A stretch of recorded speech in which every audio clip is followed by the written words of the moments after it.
Module 4, Implementation, Homework and Studying and Reading at Home. This module covers 5 indicators and is organized into the following 3 parts. Part 1, Communication. Part 2, Education. And Part 3, Connection, about homework and studying and reading at home. Part 1, Communication about homework and studying and reading at home.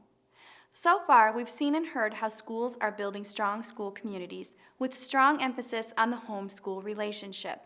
The indicators and supporting video clips focused on the delineation of roles and responsibilities among parents, teachers, students, and administrators, and walked us through the building blocks of communicating expectations relating to the compact and the curriculum of the home, providing education on how to meet those expectations, and finally, creating opportunities to meet them. We've heard over and over again that a school community is learning-focused, and what we've heard so far about compacts and parent education programs supports that. We're now moving on to the homework segment. Homework provides parents a direct and tangible way to connect with their children around learning at home. Let's review the basics of what should be included in homework guidelines, and then we'll move on to the communication of them. Importance. Explain why homework is important.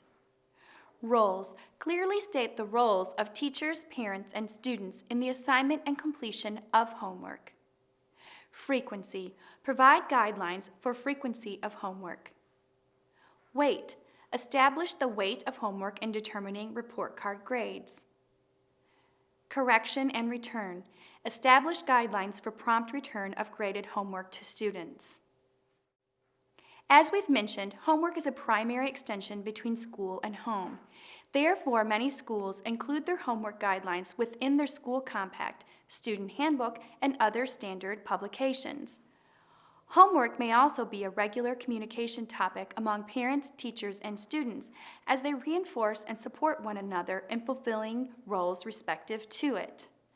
Let's hear from one teacher who explains how their homework guidelines are shared with their families.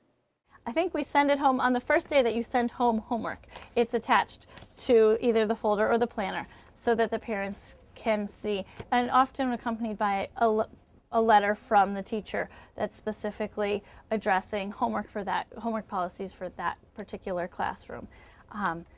In addition to that, in the fall we've held a homework training for parents. And through PERC again, I worked with Karen Gertz being trained in the helpful homework hints.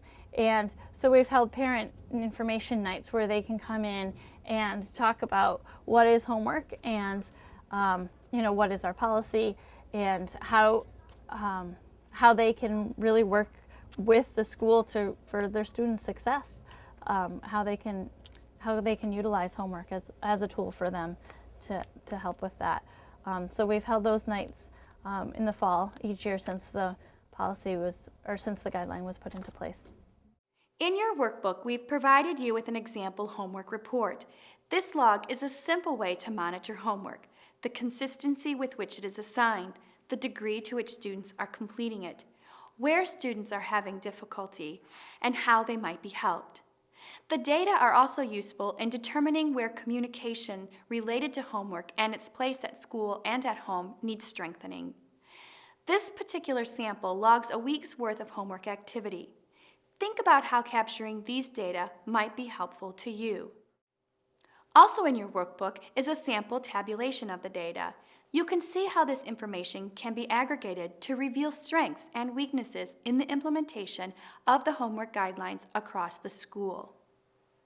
That concludes Part 1, a reminder of the function of homework, a primary extension between home and school.